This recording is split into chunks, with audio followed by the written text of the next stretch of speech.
Hi ಎಲ್ಲರಿಗೂ good morning. ಎಲ್ಲರೂ ಹೇಗಿದ್ದೀರಾ? ಚೆನ್ನಾಗಿದ್ದೀರಾ ಅಂತ ಭಾವಿಸ್ತಾ ಈ ವ್ಲಾಗ್ ಸ್ಟಾರ್ಟ್ ಮಾಡ್ತಾ ಇದ್ದೀನಿ. ಇವಾಗ ಬೆಳಗ್ಗೆ 5 ಗಂಟೆ ಆಗಿದೆ. 5 ಗಂಟೆಯಿಂದ ರಾತ್ರಿವರೆಗೂ ಈ ಥರ ಇರುತ್ತೆ ರೂಟೀನ್ ಶೇರ್ ಮಾಡ್ತಾ ಇದ್ದೀನಿ ನಿಮ್ಮ ಜೊತೆಗೆ. ನೋಡ್ಕೊಳ್ಳಿ, ಗೃಹಿಣಿ ಆದರೆ ನಿಮಗೆ ಬೆಳಗ್ಗೆಯಿಂದ ರಾತ್ರಿವರೆಗೂ ಕೆಲಸ ಇದ್ದಿದೆ ಅಲ್ವಾ? ಯಾರಿಗೆಲ್ಲ ಈ ಥರ ಇರುತ್ತೆ ಕೆಲಸ ಅಂತ ನನ್ನ ಕಮೆಂಟ್ ಬಾಕ್ಸಲ್ಲಿ ಕಮೆಂಟ್ಸ್ ಮಾಡಿ, ಓಕೆನಾ? ನಾನಂತೂ ಬೆಳಗ್ಗೆ 5 o'clock ಅಂತ ಡಿಸೈಡ್ ಮಾಡ್ಕೊಂಡು ಅಲಾರಾಮ್ ಇಟ್ಕೊಂಡ್ಬಿಟ್ಟಿರ್ತೀನಿ. ನನಗೆ ಎಷ್ಟೇ ಸುಸ್ತಾದರೂ ಪರವಾಗಿಲ್ಲ, ನಾನಂತೂ ಏನಾದರೂ ಎಮರ್ಜೆನ್ಸಿ ಇದ್ದರೆ ಮಾತ್ರ ಎದ್ದೇಳೋದಿಲ್ಲ ಅಷ್ಟೇ. ಇಲ್ಲ ಅಂದರೆ ಮಾತ್ರ 5 o'clock ಎದ್ದೇಳ್ತೀನಿ. ಎದ್ದ ತಕ್ಷಣ ಮುಖ ತೊಳ್ಕೊಂಡು ನಾನು ಬಿಸಿನೀರೆಲ್ಲ ಕುಡಿದು ನನ್ನ ಕೆಲಸಗಳೆಲ್ಲ ಕಾರ್ಯ ಎಲ್ಲ ಮಾಡ್ಕೊಂಡು 10 ನಿಮಿಷ ಆಗುತ್ತೆ. ಆಮೇಲೆ ನಾನು ಸ್ವಲ್ಪ ಬಿಸಿನೀರೆಲ್ಲ ಕುಡಿದ್ಬಿಟ್ಟು ಆಮೇಲೆ ನಾನು ಸಾಂಗ್ ಹಾಕ್ಕೊಂಡು, ಇಲ್ಲಾಂದರೆ ಟಿ ವಿಲಿ ಹಾಕ್ಕೊಂಡು ಯೋಗ ಎಕ್ಸಸೈಸ್ ಎಲ್ಲ ಇದೇ ಥರ ನಾನು ಸ್ಟಾರ್ಟ್ ಮಾಡೋದು. ಯಾವಾಗಲೂ ಇದೇ ಥರ ಇರುತ್ತೆ ನನ್ನ ರೂಟೀನು. ನಿಮ್ಮದು ಈ ಥರ ಇರುತ್ತೆ ರೂಟೀನು ನನ್ನ ಜೊತೆ ಶೇರ್ ಮಾಡ್ಕೊಳ್ಳಿ, ಓಕೆನಾ? ನಾನಿವಾಗ ಬಿಸಿನೀರನ್ನ ಕಾಯಿಸ್ಬಿಟ್ಟು ಫ್ಲಾಸ್ಕಲ್ಲಿ ಹಾಕಿಟ್ಬಿಡ್ತೀನಿ. ನನ್ನ ಮಕ್ಕಳು ಎದ್ದಾಳ್ತಾರಲ್ಲ ಅವ್ರಿಗೋಸ್ಕರ. ಅದಕ್ಕೆ ಫಸ್ಟ್ ನಾನು ಏನು ಮಾಡ್ತೀನಿ, ಒಂದು ಬೌಲಲ್ಲಿ ತುಂಬ ಬಿಸಿನೀರು ಕಾಯಿಸ್ತೀನಿ. ಫಸ್ಟ್ ನಾನು ಫ್ಲಾಸ್ಕಿಗೆ ಹಾಕಿ ಎತ್ತಿಕ್ಬಿಟ್ರೆ ನಮ್ಮ ಮನೆಯವರು ಕುಡಿದ್ಬಿಟ್ಟು ಅವ್ರು ಜಿಮ್ಮಿಗೆ ಹೋಗ್ತಾರೆ. ನಾನು ಆಮೇಲೆ ಜೀರಿಗೆ ನೀರು ಕುಡಿದ್ಬಿಟ್ಟು, ಜೀರಿಗೆ ನೀರು ಆಗಲಿ ಟರ್ಮರಿಕ್ ಆಗಲಿ ಯಾವುದಿರುತ್ತೆ ನನಗೆ ಏನು ಅನಿಸುತ್ತೆ ಆ ಥರ ಕುಡಿತೀನಿ ಅಷ್ಟೇ. ಇವತ್ತಿನ ನಾನು 1ನೇ ತಾರೀಕಿಂದ ಈ ತಿಂಗಳಿನ ಸ್ಟಾರ್ಟ್ ಮಾಡ್ಕೊಂಡಿದ್ದೀನಿ. ನೀವೆಲ್ಲ ಈ ಥರ ಎಲ್ಲ ಮಾಡ್ತೀರಾ ಅಂತ ಹೇಳಿ. ನಾನು 1ನೇ ತಾರೀಕಿಂದ ಶುಗರ್ ತಿನ್ನಬಾರ್ದು, ಆಯಿಲ್ ಫುಡ್ ಆಗಲಿ, ಇನ್ನು ಮಾಮೂಲಿ ಊಟ ಎಲ್ಲ ಮಾಡ್ತೀನಿ. ಶುಗರು ಆಯಿಲ್ ಮಾತ್ರ ಕಂಟ್ರೋಲ್ ಮಾಡೋಣ ಅಂತ ಅಂದ್ಕೊಂಡಿದ್ದೀನಿ. ನನಗೇನು ತಿನ್ನಬೇಕು ಅಂತ ಏನು ಅನ್ಕೊಳೋದಿಲ್ಲ. ಏನಾದರೂ ಎಮರ್ಜೆನ್ಸಿ ಫಂಕ್ಷನ್ನು ಏನಾದ್ರು ಮನೆಗಾರ ಹೋದರೆ ಮಾತ್ರ ತಿಂತೀನಿ ಹೊರತು ನನಗೆ ಈ ಬೇಕು ಅಂತಲೇ ಅಂದ್ಬಿಟ್ಟು ನಾನೇನು ಮಾಡ್ಕೊಂಡು ತಿನ್ನೋದಿಲ್ಲ. ಏನಿರುತ್ತೆ ಅದನ್ನೇ ಊಟ ಮಾಡ್ಕೊತೀನಿ ಅಷ್ಟೇ. ನಾನು ನಿಮ್ಮ ಹತ್ರ ಊಟ ಮಾತ್ರ ಇರಬೇಕು. ಊಟದಲ್ಲಿ ಮಾತ್ರ ಮುದ್ದೆ ಮಾತ್ರ ನನಗೆ ಕಂಪಲ್ಸರಿ ಇರಲೇಬೇಕು. ಅದು ಮಾತ್ರ ನನಗೆ ಸ್ಕಿಪ್ ಮಾಡೋಕ್ಕಾಗೋದೇ ಇಲ್ಲ. ನನಗೆ ಬೇಕಾದ್ರೆ ಚಪಾತಿ ರೊಟ್ಟಿ ಈ ಥರದ್ದೆಲ್ಲ ತಿಂದಿದ್ರೆ ಪರವಾಗಿಲ್ಲ, ಒಂದು ಮುದ್ದೆ ಮಾಡ್ಕೊಂಡು ಊಟ ಮಾಡಿಬಿಟ್ರೆ ನನಗೇನೋ ಒಂಥರ ಫುಲ್ ಸಮಾಧಾನ ಅನಿಸ್ತಾ ಇರುತ್ತೆ. ಅದಕ್ಕೆ ನಾನು ಇನ್ಮೇಲಿಂದ ಮಾಮೂಲಿ ಸಪ್ಪೆ ಹಾಲು ಕುಡಿತೀನಿ. ಕಾಫಿ ಟೀ ಎಲ್ಲ ಕುಡಿದ್ಬಿಟ್ಟು ಒಂಥರ ಗ್ಯಾಸ್ಟ್ರಿಕ್ ಥರ ಆಗೋಗ್ಬಿಟ್ಟಿತ್ತು, ಏನೋ ಅಡಿಟ್ ಥರ ಆಗೋಗ್ಬಿಟ್ಟಿದೆ. ಇವಾಗ ಕೆಲಸ ಅದು ಇದು ಅಂದ್ಕೊಂಡು ಸ್ಟ್ರೆಸ್ಸಲ್ಲಿ ಕುಡಿತಾ ಇದ್ದೆ. ಕುಡಿದ್ಬಿಟ್ಟು ಅಡಿಟ್ ಆಗಿಬಿಟ್ರೆ ಬಿಡೋದು ಸ್ವಲ್ಪ ಕಷ್ಟ ಅನಿಸುತ್ತೆ. ನಾನು ಮಾತ್ರ ಅದಕ್ಕೆ ಇನ್ಮೇಲೆ ಕುಡಿಯೋದು ಬೇಡ, ಇನ್ನು ಮಾಮೂಲಿ ಜೀರಿಗೆ ನೀರು ಕುಡಿತೀನಿ.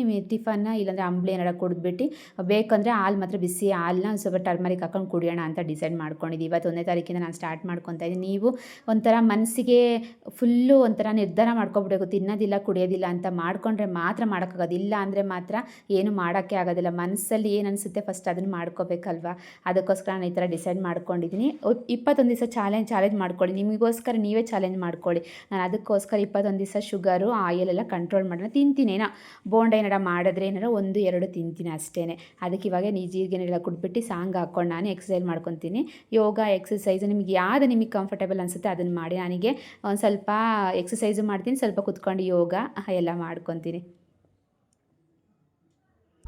ನಂದೆಲ್ಲ ಆಯ್ತು. ಇವಾಗ ಮಕ್ಕಳಿಗೆಲ್ಲ ಫಸ್ಟು ಕಲಿಸ್ಕೊಟ್ಬಿಡೋಣ. ಅವರು ಸ್ಕೂಲಿಗೆಲ್ಲ ಕಲಿಸಿದ್ರೆ ನಾನು ಬೇಗ ಮಾಡ್ಕೊಬೋದು. ಇವತ್ತು ಸಾಟರ್ಡೆ ಆಗಿರೋದ್ರಿಂದ ಟಿಫನಿಗೋಸ್ಕರ ನಾನು ಚಪಾತಿ ಮಾಡಿ ಬೆಂಡೆಕಾಯಿ ಗೊಜ್ಜು ಮಾಡಿದ್ದೆ.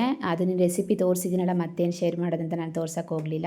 ಅದಕ್ಕೆ ಫಸ್ಟ್ ಇವ್ರಿಗೆ ಸ್ಕೂಲಿಗೆಲ್ಲ ಕಲಿಸ್ಕೊಟ್ಟು ನಾನು ಕೆಲಸ ಎಲ್ಲ ಮಾಡ್ಕೊಂಡ್ಬಿಡ್ತೀನಿ ಬೇಗ.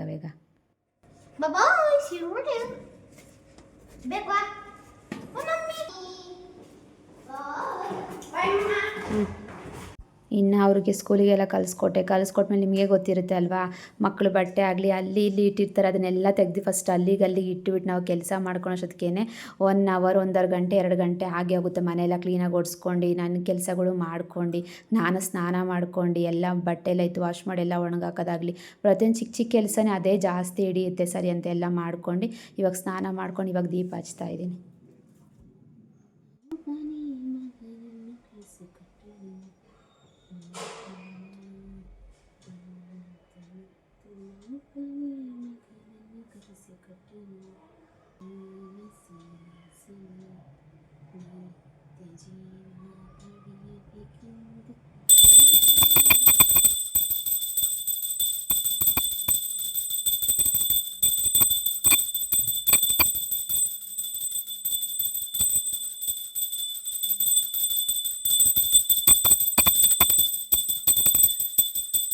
ಎಲ್ಲ ಪೂಜೆ ಎಲ್ಲ ಆಯಿತು. ಪೂಜೆ ಮಾಡಿ ಇವಾಗ ತಾನೇ ಆಯ್ತು ಎಲ್ಲ ಕೆಲಸ ಮಾಡ್ಕೊಂಡು. ಅದಕ್ಕೇ ಗುರುವಾರ ಎಲ್ಲ ವರಲಕ್ಷ್ಮಿ ಹಬ್ಬಲ್ವ, ಅವತ್ತಿನ ದಿವಸ ಎಲ್ಲ ಫುಲ್ಲು ಕ್ಲೀನ್ ಮಾಡ್ಕೊತಾನೆ ಇರ್ತೀನಿ ಆವಾಗವಾಗ, ಏನಿಲ್ಲ ಅಷ್ಟಾಗೇನು.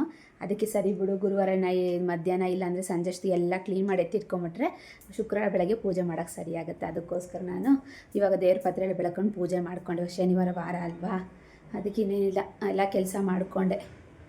4 ಪಾತ್ರೆ ಇತ್ತು. ಬೆಳಗ್ಗೆ ಇದು ಮಾಡಿದ್ದೆ, ಏನಪ್ಪ ಇದು ಬೆಂಡೆಕಾಯಿ ಗೊಜ್ಜು ಮಾಡಿ ಏನು ಮಾಡಿದ್ದೆ ನನಗೆ ಮರ್ತೋಗ್ಬಿಟ್ಟಿದೆ. ಬೆಂಡೆಕಾಯಿ ಗೊಜ್ಜು ಮಾಡಿಬಿಟ್ಟು ಚಪಾತಿ ಮಾಡಿದೆ. ಮಾಡಿಕೊಡು ಮಮ್ಮಿ ಚಪಾತಿ ಅಂತಿಲ್ಲ, ಅದಕ್ಕೆ ಮಾಡಿಕೊಟ್ಟಿದ್ದೆ. ಇಲ್ಲಿ ನೋಡಿ ಇವೆಲ್ಲ ಇಟ್ಟಿದ್ದೀನಿ, ಒಣಗೋಗಿದೆ, ಎಲ್ಲ ತೆಗೆದ್ಬಿಟ್ಟು ಎತ್ತಿಕ್ತೀನಿ.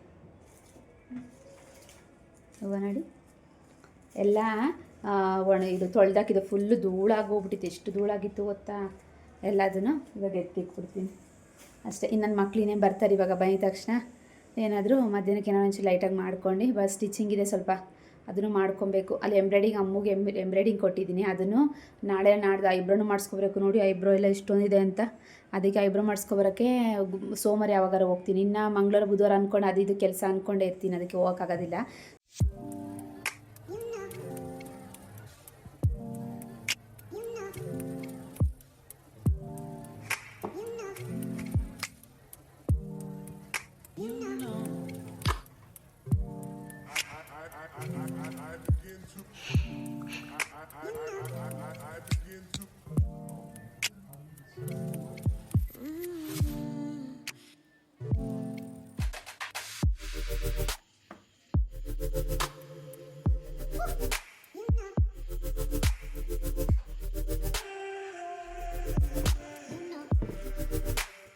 ಇವಾಗ ಅದೆಲ್ಲ ಡ್ರೈ ಆಗೋಗಿತ್ತಲ್ಲ, ಅದಕ್ಕೆ ಎಲ್ಲ ಅದರ ಜಾಗದಲ್ಲಿ ಎತ್ತಿಕ್ಬಿಡೋಣ ಅಂತ ಫಸ್ಟ್ ಎತ್ತಿಕ್ತಾ ಇದ್ದೀನಿ. ಎಲ್ಲದನ್ನು ಒಂದೊಂದು ಆನ್ಲೈನಲ್ಲಿ ತೊಗೊಂಡಿದ್ದೀನಿ, ಒಂದೊಂದು ಅಂಗಡೀಲಿ ಶಾಪಲ್ಲಿ ಮತ್ತು ಊರ ಹತ್ರ ಹೋದಾಗ ಅಲ್ಲಿನ ಅಕ್ಕನ ಹತ್ರನೇ ಇಸ್ಕೊಬಂದಿದ್ದೆ.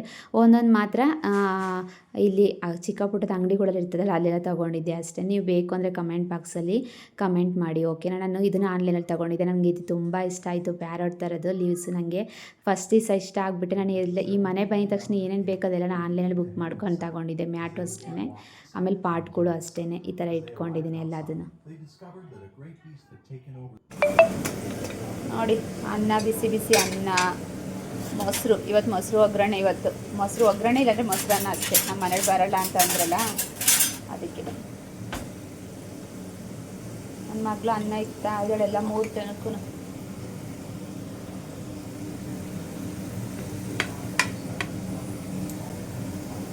ಅದಕ್ಕೆ ಈ ಕಡೆ ನೆನೆಸ್ಕೊಳಕ್ಕೆ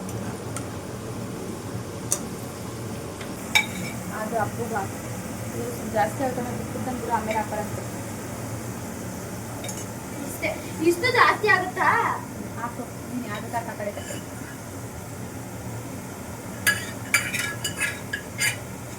ಅನ್ನ ವೇಸ್ಟ್ ಮಾಡ್ಬಾರ್ದು. ನನಗೆ ಮಾತ್ರ ಅನ್ನ ಅದಕ್ಕೆ ಬೇಕು ಅಂದರೆ ಮಾತ್ರ ಹಾಕೊಂತೀನಿ, ಇಲ್ಲಾಂದ್ರೆ ಹಾಕೋಣಕ್ಕೆ ಹೋಗಲ್ಲ. ಅದಂತೂ ಈ ಕಡೆ ಸೈಡು ಅಲ್ಲಿ ಕುತ್ತರೊಳಗೆ ತಿನ್ಕೋತಾಳೆ ನನ್ನ ಮಗಳು.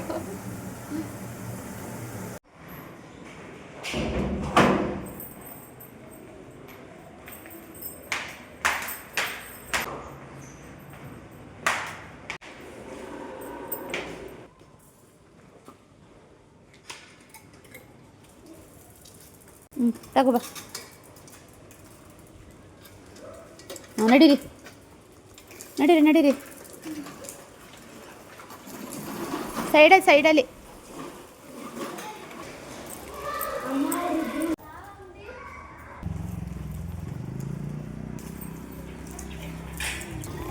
ಅಲ್ಲಲ್ಲಿ ಮುಂದೆ ನಿಂತ್ಕೊ, ಮುಂದೆ ಇಲ್ಲಿ ನಿಲ್ಸ್ಕೊಳ್ರಿ.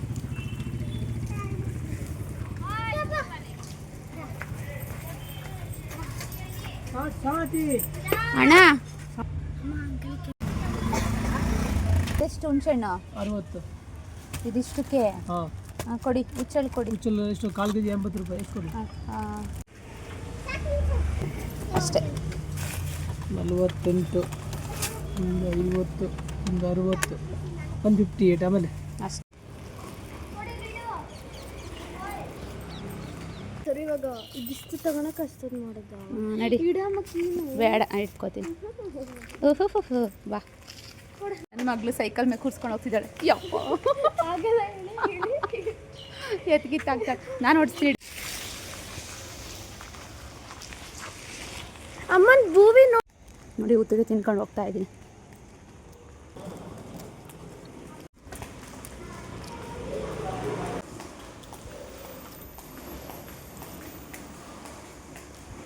ಹಾಗೆ ವಾಕ್ ಮಾಡ್ದಂಗೂ ಆಗುತ್ತೆ ಅಂತ 2 ರೌಂಡ್ ನನ್ನ ಮಕ್ಳ ಜೊತೆಗೆ ಹಾಗೆ ವಾಕ್ ಮಾಡಿದೆ. ಸೈಕಲ್ ಓಡಿಸ್ತಾ ಇದೆ. ನನಗಿಷ್ಟ ಆ ಥರ ಎಲ್ಲ. ನನಗೆ ಸೈಕಲ್ ಓಡಿಸೋದು, ಶಟಲ್ ಕಾಕ್ ಆಡೋದು, ಒಂಥರ ಸ್ಪೋರ್ಟ್ಸ್ ಅಂದರೆ ನನಗೆ ತುಂಬ ಇಷ್ಟ. ಆ್ಯಕ್ಟಿವಿಟಿ ಅಂದರೆ ಫಸ್ಟೆಲ್ಲ ನನಗೆ ತುಂಬ ಎಷ್ಟು ಆ್ಯಕ್ಟಿವಿಟಿ ಮಾಡ್ತಾಯಿದ್ದೆ ಅಂದರೆ ಲಗೋರಿಗಳು, ವಾಲಿಬಾಲ್, ಥ್ರೋಬಾಲ್ ಸ್ಕೂಲ್ ಟೈಮಲ್ಲಿ ಜಾಸ್ತಿ ಆಡಿದೆ. ಇನ್ನು ಕಾಲೇಜ್ ಟೈಮಲ್ಲಿ ನಿಮಗೆ ಗೊತ್ತಿರೋಂಗೆ ನಾವು ಗೌರ್ಮೆಂಟ್ ಕಾಲೇಜಲ್ಲಿ ಓದಿರೋದಕ್ಕೆ ಅಲ್ಲಿ ಅಷ್ಟೊಂದೇನು ಫೆಸಿಲಿಟಿ ಇರಲಿಲ್ಲ. ಇನ್ನು ಹಾಸ್ಟೆಲಲ್ಲಿ ಇದ್ನಲ್ಲ, ಅಲ್ಲಿ ಅಲ್ಲಿ ಮಾತ್ರ ತುಂಬ ಎಷ್ಟು ಎಲ್ಲ ಫ್ರೆಂಡ್ಸ್ ಎಲ್ಲ ಸೇರ್ಕೊಂಡು ಲಗೋರಿ ಆಗಲಿ ಮತ್ತು ಕುಂಟೆಬಿಲ್ಲೆ ಎಷ್ಟು ಥರ ಎಲ್ಲ ಆಟಾಡಿ ಎಂಜಾಯ್ ಮಾಡಿದ್ದೀವಿ ಮಸ್ತ್. ಹಾಸ್ಟೆಲಲ್ಲಿ ಮಾತ್ರ ಅಂದರೆ ನಾವು ಗರ್ಲ್ಸು ಬಾಯ್ಸ್ ಎಲ್ಲ ಬೇರೆ ಬೇರೆ ಇತ್ತು. ನಾವು ಈ ಕಡೆ ಸೈಡ್ ಬಾಯ್ಸ್ ಇದ್ವಿ, ಆ ಕಡೆ ಸೈಡ್ ಗರ್ಲ್ಸ್ ಇದ್ವಿ, ಆ ಥರ ಇತ್ತು. ಮತ್ತು ಬಾವಿಲೆಲ್ಲ ನೀರು ಸೇದ್ಕೊಳೋದು ನಾವೇ ನಮ್ಮ ರೂಮಿಗೆಲ್ಲ ಒಂಥರ ಚೆನ್ನಾಗಿತ್ತು. ಅದೊಂಥರ ಎಂಜಾಯ್ ಮಾಡ್ಕೊಂಡಿದ್ವಿ. ಸ್ಕೂಲ್ ಟೈಮು, ಕಾಲೇಜ್ ಟೈಮು ಒಂಥರ ಮತ್ತೆ ಮೆಮೊರಿ ಥರ ಇರುತ್ತೆ ಅಲ್ವಾ. ಹಂಗೆ ಮದುವೆ ಆದಮೇಲೆ ಬೇರೆ ಥರ ಇರುತ್ತೆ. ಸರಿ ಇವಾಗ ಹಾಲು ಕಾಯಿಸ್ಕೊಂಡು ನಾನು ಕುಡಿಯೋಣ ಅಂದ್ಬಿಟ್ಟು ಕುಡಿತಾಯಿದ್ದೀನಿ. ನನ್ನ ಮಕ್ಕಳು ಬೇಡ ಅಂತ ಅಂದರು. ಅದಕ್ಕೆ ನಾನು ಸರಿ ಸ್ವಲ್ಪ ಬಿಸಿ ಬಿಸಿ ನನಗೂ ಒಂದು ಸ್ವಲ್ಪ ಕುಡಿಬೇಕು ಅನಿಸ್ತಾ ಇತ್ತು. ಅದಕ್ಕೇ ಕುಡಿದೆ, ಅರಿಶಿನ ಹಾಕೊಂಬಿಟ್ಟು. ಸರಿ ಊಟ ಏನಾರ ಮಾಡೋಣ ಅಂದ್ಕೊಂಡು ಇವಾಗ ಒಂದು ಟೈಮಿಗಲ್ವಾ, ಅದಕ್ಕೆ ಅವಲಕ್ಕಿ ಉಪ್ಪಿಟ್ಟು ಥರ ಮಾಡ್ಕೊಂಬಿಡೋಣ, ಚೆನ್ನಾಗಿರುತ್ತೆ. ಖಾರ ಖಾರ ಒಂದು ಸ್ವಲ್ಪ ಮೆಣ್ಸಿನ್ಕಾಯಿ ಎಲ್ಲ ಜಾಸ್ತಿ ಹಾಕಿ, ಯಾಕೋ ಕ್ಲೈಮೇಟ್ ಸ್ವಲ್ಪ ಚಿಲ್ಲಾಗಿ ತಣ್ಣಗಿರೋದ್ರಿಂದ ಅದಕ್ಕೋಸ್ಕರ ನನಗೆ ಇದು ಅವಲಕ್ಕಿ ಉಪ್ಪಿಟ್ಟು ಮಾಡ್ಕೊಂಬಿಡ್ತೀನಿ. ಅಮ್ಮ ತಿಂತೀಯ ಅಂತ ಅಂದೆ. ಹ್ಞೂ ಸರಿ ಮಮ್ಮಿ ತಿಂತೀವಿ ಅಂತ ಅಂದರೆ ಇಬ್ಬರು. ಸರಿ ನಾನು ಚಾಪರಲ್ಲಿ ಇದೆಷ್ಟು ಚೆನ್ನಾಗಿದೆ ಚಾಪರ್ ಅಂದರೆ ಮಾತ್ರ ಕಮೆಂಟ್ ಬಾಕ್ಸಲ್ಲಿ ಬೇಕು ಅಂದರೆ ಲಿಂಕ್ ಅಂತ ಹೇಳಿ ನಾನು ನಿಮಗೆ ಕಳಿಸ್ತೀನಿ. ಎಷ್ಟು ಚೆನ್ನಾಗಿದೆ ಮಾತ್ರ. ಇನ್ನು ಬೇರೆ ಥರದ್ದು ಹೆಂಗೆ ಗೊತ್ತಾ, ಜನಗಳು ಹೆಂಗೆ ಗೊತ್ತಾ, ಯಾರು ನಿಜ ಹೇಳಿದ್ರೆ ಯಾರು ಒಪ್ಕೊಳೋದೇ ಇಲ್ಲ. ಆ ಕಮ್ಮಿ ರೇಟಿಗೆ 2 ಆಫರ್ ಇರುತ್ತೆ, ಅದಿರುತ್ತೆ ಅಂತ ಹೇಳ್ತಾರೆ. ಅದು ಜಾಸ್ತಿ ಸಹ ಬಾಳಿಕೆನೇ ಬರೋದಿಲ್ಲ. ಏನೇ ಆದರೂ ಅಷ್ಟೇ ಒಂದು ಹೇಳ್ತೀನಿ ನೋಡಿ, ಕ್ವಾಲಿಟಿ ಚೆನ್ನಾಗಿರುತ್ತೆ, ರೇಟ್ ಜಾಸ್ತಿ ಇರೋದು ತೊಗೋಬೇಕು ಯಾವತ್ತೂ. ಇವಾಗ ಕಮ್ಮಿ ಇದೆ ಏನೋ 300 ರೂಪಾಯಿಗೆ 200 ರೂಪಾಯಿಗೆಲ್ಲ ಸಿಗುತ್ತೆ ಮೀಶೋದಲ್ಲಿ ಹಂಗೆ ಅಂತ ಹೇಳ್ತಾರೆ. ಅದನ್ನು ತೊಗೊಂಡ್ಬಿಡ್ತಾರೆ. ನನ್ನ ನೆಟ್ಟಿಗೆ 3 ತಿಂಗಳು 4 ತಿಂಗಳು ಬಾಳಿಕೆ ಬರೋದು. ಇದು ಮಾತ್ರ 400 ರೂಪಾಯಿ ಸಮಥಿಂಗ್ ಅನಿಸುತ್ತೆ ತೊಗೊಂಡಿದ್ದೀನಿ. ಮಾತ್ರ ಎಷ್ಟು ಚೆನ್ನಾಗಿ ಬ್ಲೇಡ್ ಒಂಚೂರು ಸೌದೋಗುತ್ತೆ ಬರುತ್ತೆ ಮಾತ್ರ, ಒಂದು ಚೂರು ಏನಾಗುತ್ತೆ ಅಂದರೆ ತುಂಬ ರಫ್ ಆಗೆಲ್ಲ ಯೂಸ್ ಮಾಡಿದ್ರೆ ಎಲ್ಲ ಹಾಳಾಗೋಗುತ್ತೆ. ಯಾವುದೇ ಆದರೂ ಅಷ್ಟೇ, ಏನೋ ಇದೆ ಅಂದ್ಬಿಟ್ಟು ನಾವು ಚೆನ್ನಾಗಿ ಯೂಸ್ ಮಾಡ್ತಿದ್ರೆ ಏನೆಲ್ಲ ಹಾಳಾಗಿ ಆಗೋಗುತ್ತೆ. ಸರಿ ಇವಾಗ ಈರುಳ್ಳಿ ಚಾಪರ್ ಮಾಡ್ಕೊಂಡು ಸಣ್ಣ ಸಣ್ಣ ಚಾಪ್ ಆಗುತ್ತೆ, ಚೆನ್ನಾಗಿರುತ್ತೆ ಮಾತ್ರ. ಒಂದು ಬಾಣಲಿ ತೊಗೊಳ್ಳಿ. ಬಾಣಲಿಗೆ ಒಂದು 2-3 ಸ್ಪೂನ್ ಎಣ್ಣೆ ಹಾಕ್ಕೊಳ್ಳಿ. ಕಡಲೆಬೀಜ, ಕಡಲೆಬೇಳೆ, ಸಾಸಿವೆ, ಕರಿಬೇವು ಸೊಪ್ಪು ಮತ್ತು ಈರುಳ್ಳಿ, ಮೆಣಸಿನ್ಕಾಯಿ, ಟೊಮೊಟೊ ಫುಲ್ಲು ಫ್ರೈ ಆದಮೇಲೆ ಅರಿಶಿನ ಉಪ್ಪು ಹಾಕ್ಕೊಂಡು ಕಾಯಿ ತುರಿ ಹಾಕ್ಕೊಂಡು ಉದುರಿಸ್ಬಿಟ್ಟು ನೀವು ಈ ಅವಲಕ್ಕಿನ 10 ನಿಮಿಷ ಮುಂಚೆನೇ ನೆನೆ ಹಾಕಿರ್ಬೇಕು. ಅದನ್ನು ಹಿಂಡ್ಬಿಟ್ಟು ಹಾಕಿದ್ರೆ ಮಾತ್ರ ಖಾರ ಖಾರ ಉದ್ರಾಗೆ ತುಂಬ ಜಾಸ್ತಿ ಹೊತ್ತು ನೆನೆ ಹಾಕೋಂಗಿಲ್ಲ. ಒಂದು 10 ನಿಮಿಷ ನೆನೆ ಹಾಕ್ಕೊಳ್ಳಿ ಅಷ್ಟೇ, ಚೆನ್ನಾಗಿರುತ್ತೆ. ಹಂಗೆ ನೆನೆ ಹಾಕಿದ್ರೆ ಏನಾಗುತ್ತೆ, ಅವಲಕ್ಕಿ ಸ್ವಲ್ಪ ಗಟ್ಟಿ ಇದ್ದರೆ ಚೆನ್ನಾಗಿರಲ್ಲ, ಮೆತ್ತಗೆ ಸಾಫ್ಟ್ ಆಗಿರೋ ಚೆನ್ನಾಗಿರುತ್ತೆ. ಒಂದು 5 ನಿಮಿಷ ಪ್ಲೇಟ್ ಮುಚ್ಚಿಟ್ರೆ ಮಾತ್ರ ಫುಲ್ಲು ರೆಡಿ ಆಗಿರುತ್ತೆ ಮಾತ್ರ. ಬಿಸಿ ಬಿಸಿದು ಒಂದು ಟೈಮಿಗೆ ಅವಾಗ ಬಿಸಿ ತಿನ್ನಕ್ಕೆ ಮಾತ್ರ ಚೆನ್ನಾಗಿರುತ್ತೆ. ಇದನ್ನು ಮಾಡಿಟ್ಟು ತಣ್ಣಗಿದ್ರೆ ಚೆನ್ನಾಗಿರೋದಿಲ್ಲ. ಇವತ್ತಿನ ವಿಡಿಯೋ ಇಷ್ಟ ಆದರೆ ಲೈಕ್ ಮಾಡಿ, ಶೇರ್ ಮಾಡಿ, ಕಮೆಂಟ್ಸ್ ಮಾಡಿ. Thank you, bye, good night.